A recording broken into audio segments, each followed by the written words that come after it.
Hello, my name is Carys Hustler, and today I'll be discussing composting and sustainable organic waste management. To begin, we will be discussing global waste. On the right side here, we have a graph showing global 2020 values for controlled and uncontrolled waste. And this brings up what is controlled and uncontrolled waste. So controlled waste is when waste is collected and then disposed of in a facility, and uncontrolled waste is not collected and it is instead dumped or burned in the open by the waste generator, or it's alternatively collected and then dumped or burned by the collector at the final destination. Either way, it is not properly handled. If we take a closer look at North America, we can see that there is no uncontrolled municipal waste in North America. We already know that very little waste is uncontrolled within North America, but what do we do with the controlled waste? In this graph from the United Nations, we can see many different regions choose how to dispose of their waste differently. Within North America, our primary waste goes to recycling centers, landfilling, and waste-to-energy plants. Looking at this other figure from the United Nations, we can see municipal solid waste treated by waste-to-energy plants. In the light blue, it indicates how many millions of tons of solid waste is treated by waste-to-energy plants, and in dark blue, we can see the percentage of municipal solid waste that's treated by waste-to-energy plants. As you can tell, we only have 11% of our waste used for waste-to-energy initiatives, whereas Northern Europe has 42%, Western Europe has 34%, and East and Southeast Asia have 29% of their municipal solid waste goes into waste-to-energy plants. That is why it is important to highlight and inform the public about our waste-to-energy initiatives within Alberta and Canada. We want to increase this percentage so that we can decrease our methane and greenhouse gas emissions from municipal solid waste and landfills. This brings us to our next discussion of Canadian methane and CO2 levels. Canadian municipal waste CO2 and methane emissions. During landfill decomposition, methane is released into the atmosphere, and in 2021, it was the source of 19% of Canada's methane emissions, and the source of 2.5% of all Canadian greenhouse gas emissions. Since 1990, there has been a 19% increase in landfill gas that is being captured, thus offsetting the rising increase in municipal solid waste. And they even went as far as reducing municipal solid waste landfill emissions by 3.5% between the years 2005 to 2022. This is important because methane has 86 times more global warming potential than carbon dioxide, which is why the levels released by our municipal solid waste landfills are so important. Controlling these levels is an attainable and possible solution to reduce our overall greenhouse gas emissions. So what are Canadian landfills doing to reduce their methane emissions? There are multiple different processes that collect and dispose of this excess methane in Canada. The first one is to collect and flare the gas. That is when you collect the gas and then burn it off in a flare to transform the gas into a different, less potent greenhouse gas. This has a 91% reduction in greenhouse gas emissions through this process. However, it was previously believed that flaring had a 98% efficiency rate. So, is this still one of the methods that we wish to employ, or would we rather move to the other method, which is waste to energy? So this second way to collect methane and create energy through different system processes. So you collect the released methane and then you transform it into energy. We will go further into that in our next slides about what we are doing here within Alberta. So here are two Albertan landfill waste to energy initiatives. So what do we do in Edmonton? In Edmonton, there are three separate curbside collection processes. There is recycling, landfill garbage, and organic waste collection. Once the organic waste is collected, it is brought to an anaerobic digestion facility. Once there, the food scraps are put into small, oxygen-free rooms where microorganisms break down the scraps over several days. Methane is released and captured and used to generate energy in the forms of electricity and heat. The solid remains of this process are called digestate, which is then used to create compost which is free for the public to come and pick up for their own gardens. Through this curbside collection process, over 88,573 tons of organic waste can be processed within a year. In the next slide, we will watch a video from the City of Edmonton explaining how this composting system works. Edmonton Waste Management Center.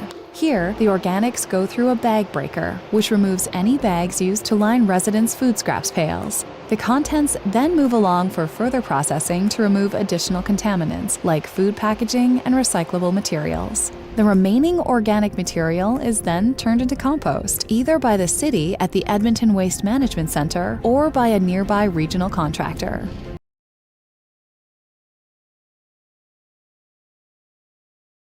We just watched a video on how the Edmonton composted waste is dealt with. Now we will look into how Grande Prairie deals with their municipal solid waste. So all garbage is collected together, whether inorganic or organic, as there is no composting system, but there is a reason for that, which we will get into shortly. It is then brought to a Class 2 bioreactor landfill facility, where it transforms the waste into energy. This energy is then used to power the water and wastewater treatment plants within Grande Prairie. The organics within the other non-organic compostable waste increase the decomposition speed of typically non-compostable waste, which increases the amount of methane released to be captured, leading to more energy generation. Through this process, Grande Prairie reduces their greenhouse gas emissions on average by 63,000 tons annually. There are many advantages to bioreactor landfills, but just to name a few, it reduces the environmental impacts of landfills through reducing the amount of methane that is released into the atmosphere from our landfills, and it eliminates the need for fossil fuels to power the water and wastewater treatment plants. It reduces landfilling costs and reduces post-closure care, reduces the contamination lifespan of the landfill, and it enhances landfill gas generation rates. This video is produced by Aquaterra, and it shows just how they process the landfill waste. Compact this waste in engineered bioreactor landfill cells. Each cell includes a layer of compacted clay, a man-made liner, and geotextile mat. These are topped with a layer of sand, tire shreds, and a second layer of geotextile mat.